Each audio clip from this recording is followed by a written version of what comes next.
years ago when I thought, oh, I'm never going to be able to help this situation, now I was able to. Come trapping with me today.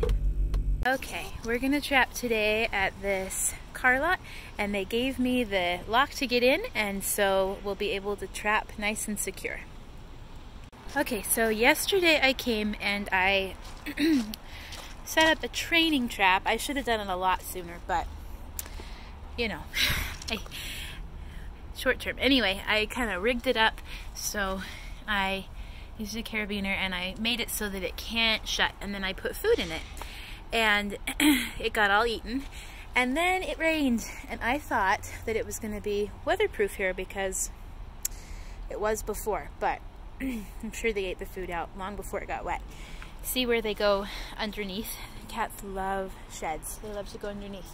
So now I'm going to have to find a place to trap that is weatherproof because our spots are tomorrow and we really need to use them. So maybe underneath here. Unfortunately, not where I put the thing before, but that... Oh, hi, honey. Hi, sweetheart. Hi.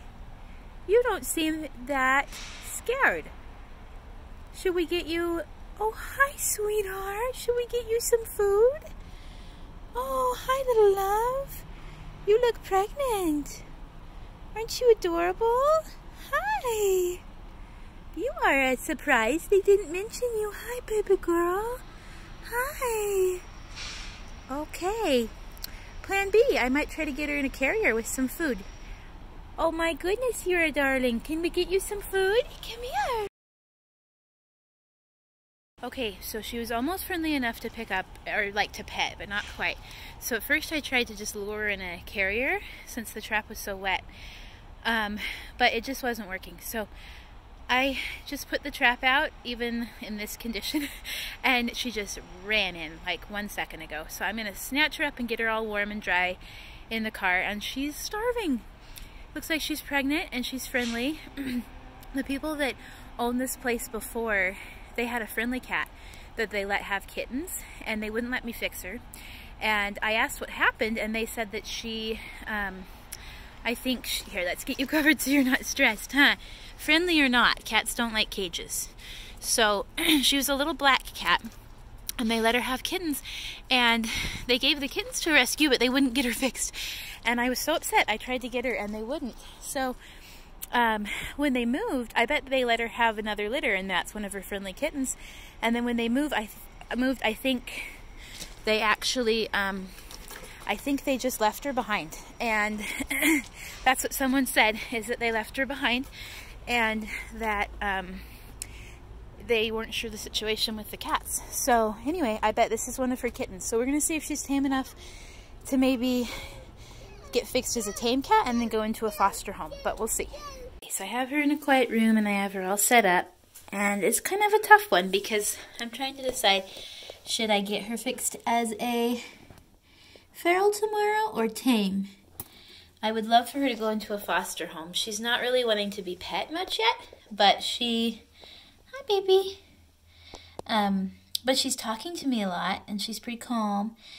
So she hasn't been... Like, she was abandoned a while ago, and she hasn't had human contact. So she might just be freaked out, and she might be able to adjust. Huh, honey?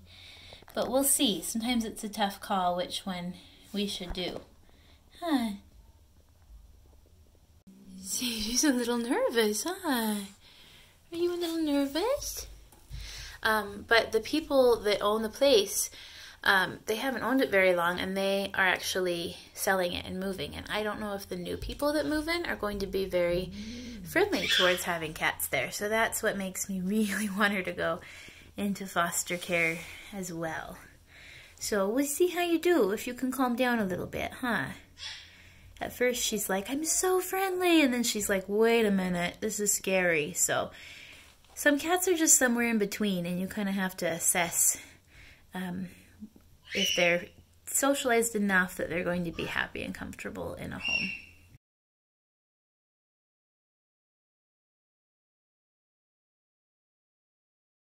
I caught another little girl who I think is pregnant, and I didn't take a video. Oh, I know it's scary.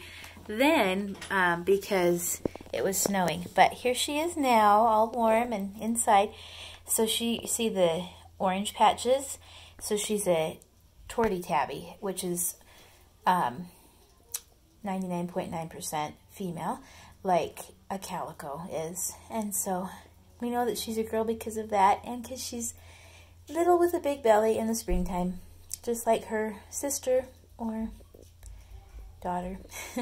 So now we have these two girls for in the morning, and we have another trap set under that trailer so that it won't get rain or snow on it. It's super snowy today. It's been like a blizzard off and on almost.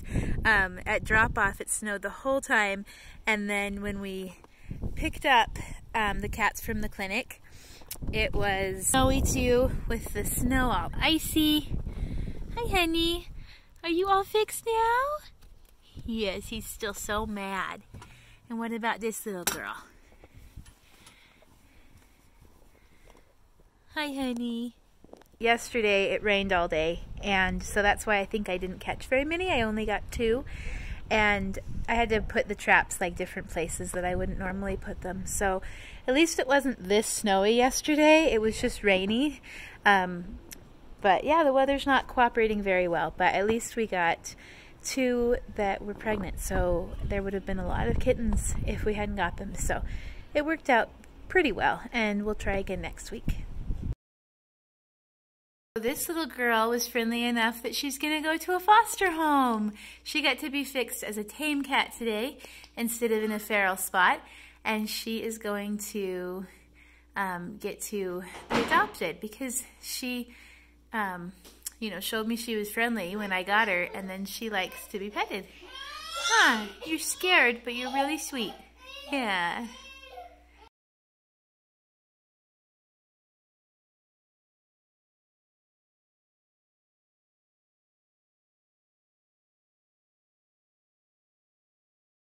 It's a super snowy and cold March. Snow for dropping off and snow for picking up at the clinic. So unfortunately this little girl is totally wild, and she is ready to be back. She is too stressed being cooped up. So before I released her, I set up some food here and set up some canned food and water here so that she'll be a little bit more set to go back. So let me just show you. It's a really industrial area. There's a steel mill over there. Whenever you have factories and junkyards and just industrial areas, then you really get a lot of feral cats around, and people don't always mind them because they can be mousers, and that's kind of this situation here.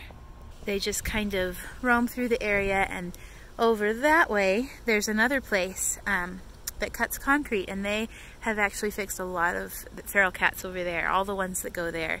So these guys are just more on the other side of the complex, but they're still in this area, and so there's just going to be a lot of cats in this kind of a place, and they're totally feral. They're not comfortable at all to be tame or family pets. It's just a good idea if they get fixed and they get to come back to the area that they're comfortable with. It is a much clearer day today, and even though there's still some snow on the ground, we are going to try trapping and see if the better weather helps. Oh, look at this cute one. A nice weather day, and I got another one that I've seen around, but he's talking to me. Are you very friendly? Well, I don't know. Should we see? Take you in and get you fixed and see.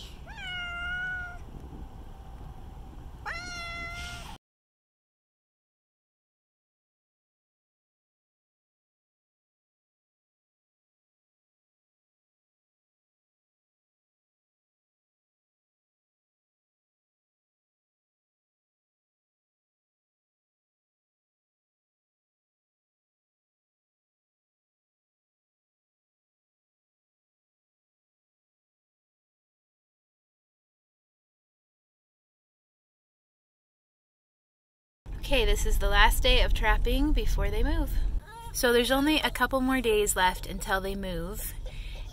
Don't mind my little buddies in the back coming with me. So we are going to see how they've packed up most of their stuff. So we're going to come in here and we're going to trap the last couple days before they move while we still have a really good solid chance, and we're going to see if we can get any stragglers. I don't know if there's any left or not, but we're going to make sure we get everybody and just see. It is unseasonably snowy for this time of year. It is spring, but it has been snowing and snowing, so that hasn't been helping.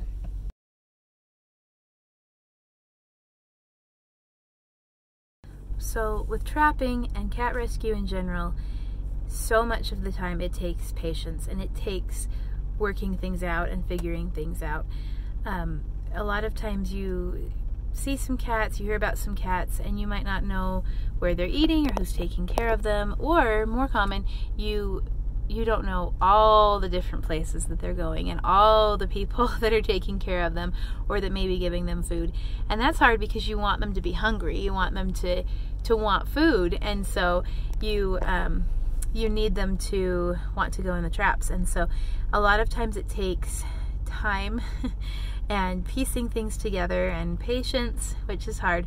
But with this situation, that is so true. So the person that was there in this industrial lot before, they wouldn't let me fix the cats there. In fact, they had a tame cat that they let have kittens because they wanted cats around. Well, then they skipped town and left their debtors coming after them and left all those kittens that had been born behind them. I do think, I haven't found the one cat that started it all that I was trying to fix initially, and so I do think they probably took that one with them. It was his pet. But the other cats, so this morning when I was setting a trap for the last day before the people moved, the people that were buying the property, which is next door, they're already next door and they're expanding, they came over and I got to talk to them about, it just was the perfect timing. I was able to talk to them about what I was doing, what I'd been doing, and what the different cats that I'd gotten. And he said that he had started feeding them when he first moved in, but then there were so many that he got intimidated by it and he stopped. He got overwhelmed.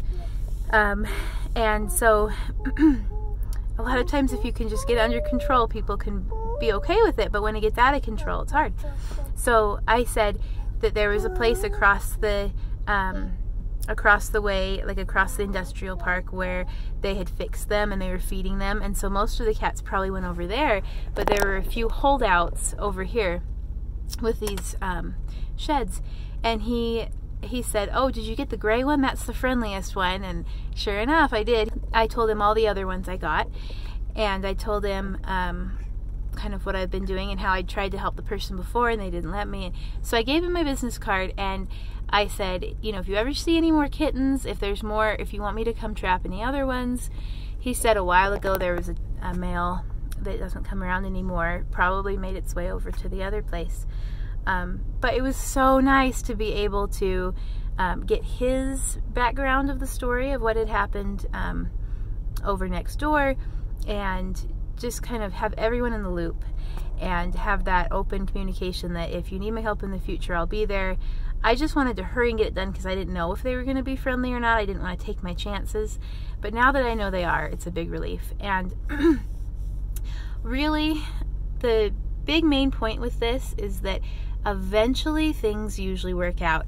And it may take a couple years, which is so terribly frustrating and anxiety inducing, and it may take more cats being born and having to suffer because people aren't always willing to take help and they're not always helpful, and but usually most of the time things do work out. And in this situation, that's what happened. And I'm so glad. Years ago when I thought, oh, I'm never going to be able to help this situation, now I was able to.